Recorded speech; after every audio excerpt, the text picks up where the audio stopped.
আসসালামু আলাইকুম, কেমন আছেন সবাই? আশা করছি ভালো আছেন আর আমিও আলহামদুলিল্লাহ ভালো আছি। রোজা কেমন কাটছে সবার?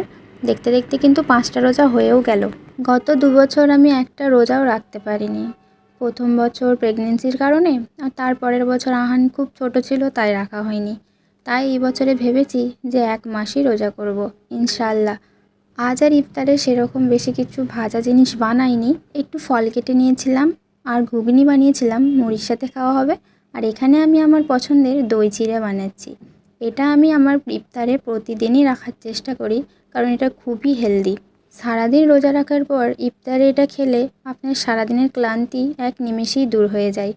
আর এটা খেতেও বেশ দারুণই লাগে, আমার তো খুবই পছন্দের। তাই আমি এটা ইফতারে প্রতিদিনই রাখার চেষ্টা করি। এটা বানানো খুবই সহজ, তার জন্য আমি প্রথমেই চিড়েটাকে ভালো করে ধুয়ে নিয়েছিলাম। আর তারপরে আমি এর মধ্যে ছোট ছোট করে কলাটাকে কুচিয়ে নিয়েছিলাম, সেই কলাটাই এর মধ্যে অ্যাড করে দিয়েছিলাম। আর তারপরে একটু খেজুরের কুচো দিয়েছিলাম আর টক দইটাকে দিয়েছিলাম। আর মিষ্টির জন্য এখানে আমি অ্যাড করেছিলাম গুড়, আপনারা চাইলে এর মধ্যে চিনিও অ্যাড করতে পারেন। আর এর মধ্যে আমি শুধু কলাই অ্যাড করেছি, আপনারা চাইলে আরও অন্য কিছু ফ্রুটস, ড্রাই ফ্রুটসও অ্যাড করতে পারেন।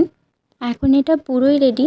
যেহেতু এখন সেরকম গরম পড়েনি, তাই আর আমি এটাকে ফ্রিজে রাখবো না, নর্মাল রুম টেম্পারেচারের মধ্যেই রেখে দেবো।